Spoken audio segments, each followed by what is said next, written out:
নমস্কার বন্ধুরা, সকলকে পরিপার্শ্ব চ্যানেলে স্বাগত। আশা করি সকলেই ভালো আছেন।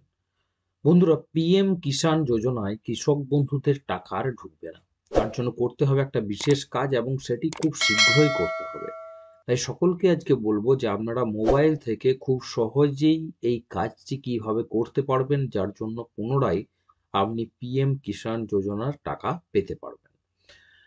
আজ সরাসরি সে বিষয়ে চলে যাচ্ছি। তাই সকলকে বলবো ভিডিওটি প্রথম থেকে শেষ পর্যন্ত অবশ্যই দেখবেন এবং এক্ষুনি ভিডিওটি দেখার পূর্বেই কিন্তু চ্যানেলটিকে অবশ্যই সাবস্ক্রাইব করে নিন। সম্প্রতি কৃষকদের পিএম কিষাণ যোজনা নিয়ে একটা গুরুত্বপূর্ণ আপডেট দিয়েছে কেন্দ্র সরকার। যেমনটা আগেই বলা হয়েছে যে পিএম কিষাণ যোজনার আওতায় ১৬তম কিস্তির টাকা খুব শীঘ্রই দেওয়া হতে চলেছে, কিন্তু জানা যাচ্ছে যে অনেক কৃষকের অ্যাকাউন্টে নাকি এবারে টাকা ঢুকবে না। কিন্তু প্রশ্নটা হচ্ছে, কেন টাকা ঢুকবে না? কেন্দ্রের তরফে একটা বিজ্ঞপ্তি জারি করে বলা হয়েছে যে এবারে কিষাণ যোজনার টাকা পেতে গেলে প্রথমে সারতে হবে গুরুত্বপূর্ণ এই ৪টি কাজ, যার মধ্যে এই কাজগুলি নিয়ে অনেকেই কিন্তু চিন্তিত। যার মধ্যে এই কাজগুলি করে নিয়েছেন যারা তারা কিন্তু নিশ্চিন্তে থাকতে পারেন। কিন্তু যারা করেননি তারা মনে রাখবেন, এই কাজ না করলে কিন্তু এবারের থেকে আর কোনো টাকা আপনি পাবেন না। ভারতবর্ষ সুজলা সুফলা শস্য শ্যামলা দেশ।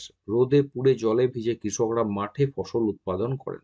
সেই ফসল একদিকে যেমন ভারতের দেশের জনজীবনের খাদ্যের প্রধান উৎস, তেমনি অন্যদিকে আবার এই কৃষিজাত পণ্যই রপ্তানি করে দেশের ব্যবসা বাণিজ্যের ভিত তৈরি হয়।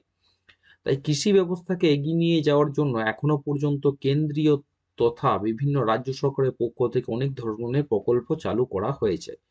এই প্রসঙ্গে বিশেষভাবে উল্লেখযোগ্য কেন্দ্রীয় সরকারের প্রধানমন্ত্রী কিষাণ সম্মান নিধি বা পিএম কিষাণ যোজনা।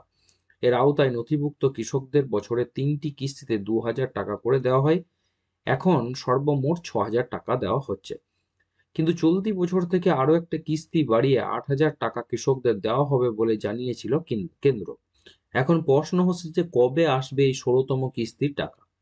পিএম কিষাণ যোজনা বা কিষাণ সম্মান নিধি প্রকল্পে ১৫তম কিস্তির টাকা গত বছরের নভেম্বর মাসে দেওয়া হয়েছিল। তার আগে আবার সেই বছরে জুলাই মাসে কৃষকরা পেয়েছিলেন ১৪তম কিস্তিটি। এবার যে টাকা দেওয়া হবে তা ১৬তম কিস্তির টাকা। ২-১ মাসের মধ্যেই কেন্দ্র এটি ছাড়তে চলেছে। অনেকেই মনে করছেন যে আগামী লোকসভা নির্বাচনের আগে এই টাকা দেওয়া হবে। আর এই জন্য অনেকেই মনে করছেন যে আগামী নির্বাচনে মোদী সরকারের সুবিধা হতে চলেছে। পিএম কিষাণ যোজনার টাকা পেতে গেলে কি করতে হবে সেটা নিয়ে এবার আলোচনা করতে চলেছি।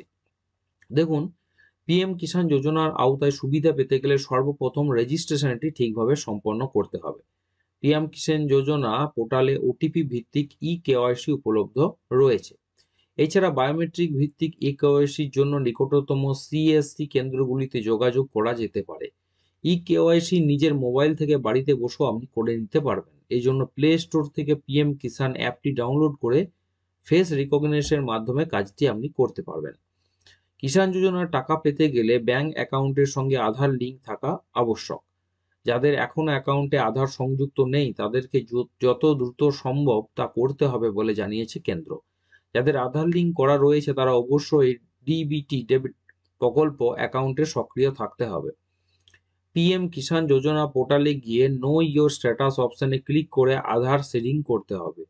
যে কোনো ধরনের সাহায্যের জন্য সুবিধাভোগীরা PM Kisan Samman Nidhi helpline number, যেটা দেখানো হয়েছে এখানে, দেখুন 155261 বা 011243000606 ডায়াল করতে পারেন।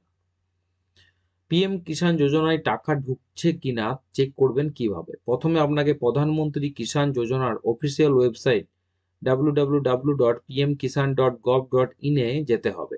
এরপর হোম পেজে ফার্মার্স কর্নারে ক্লিক করতে হবে। তারপর বেনিফিশিয়ারি স্ট্যাটাস অপশনে ক্লিক করুন। এখানে আপনি রাজ্য, জেলা, উপজেলা, ব্লক বা গ্রাম নির্বাচন করতে পারেন। এরপরে স্ট্যাটাস জানতে আপনাকে গেট রিপোর্ট বাটনে ক্লিক করতে হবে। তারপর আপনি দেখতে পাবেন আপনার অ্যাকাউন্টে টাকা ঢুকেছে কিনা।